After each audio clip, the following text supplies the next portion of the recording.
Hey there, we're back for more lecture notes. Now we're going to be working through chapter 3, which is in many ways one of the most important chapters of the course because the definitions and the concepts get used throughout the rest of the book, to be honest.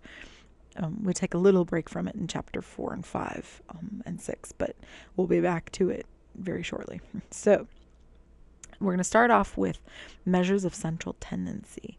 Central tendency means center, i.e. the middle, i.e. average. So when you want to think about an average of a data set, you want to know, where is the center? There are many ways to measure that. We're going to learn a few of them. The first one we're going to deal with is what you think of probably when you hear the word average.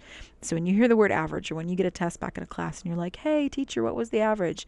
You're thinking the arithmetic mean. It's the one where you add them all up and you divide by how many there were.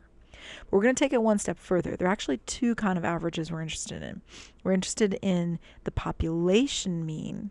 See how it's got a little Greek symbol there? It looks like a U with a tail on it. That's a lowercase mu, mu.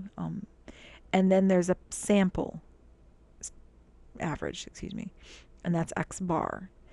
Now, in real life, a lot of the times we can't get the population mean. Right? So, for example, suppose I wanted to know the average body temperature of all human beings on the whole planet. Well, you're not going to go put a thermometer in every single person. It's just not going to work.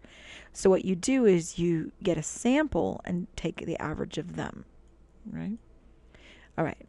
Now, the other thing I wanted to mention is that this guy up here is a parameter because it's for an entire population, whereas this x bar is a statistic because it's only for your sample.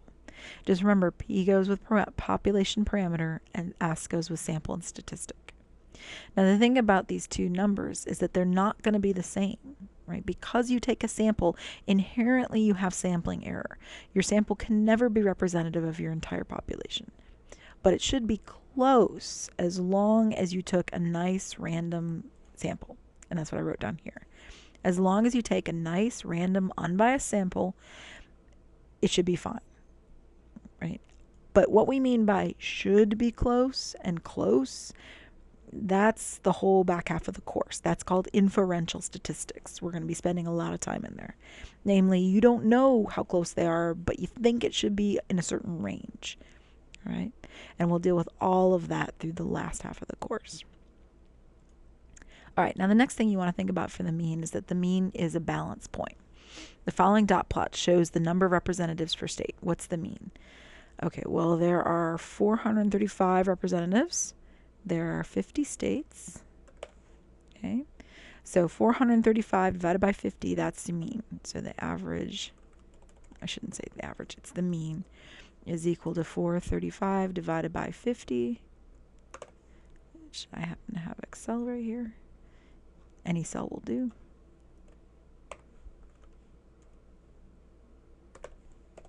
Oops, except I typed a negative in there. Sorry. 8.7. All right. So that's 8.7.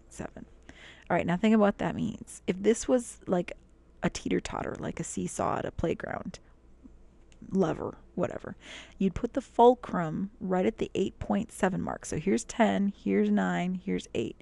You'd put it kind of halfway in there between the 8 and the 9. Hold on, let me get an arrow. There it is. So we would put it right there, between kind of closer to the 9, but right there, in order to get the seesaw, the teeter-totter, to balance. That's what the mean is. It's a balance point. It's the center. All right, great. Now, suppose we want to find out how many pets are there for each person in our class. All right, I'm going to type in some numbers that I got from a former class. I'll be right back. All right, there they are. So these are the number that I got from a group in my class. And you can see that most students had 1 or 2. A couple had 3 or 4. I did have one student that had a lot. That student happened to live on a farm and so had lots of goats and, and they counted them as pets. And I said, that's fine. All right, so we're going to compute the mean for this data set. So hold on one second. I'm going to copy and paste this into an Excel spreadsheet. There we go. So I've got them all in here. And to find the mean, all you have to do is type equals average and then of all that data.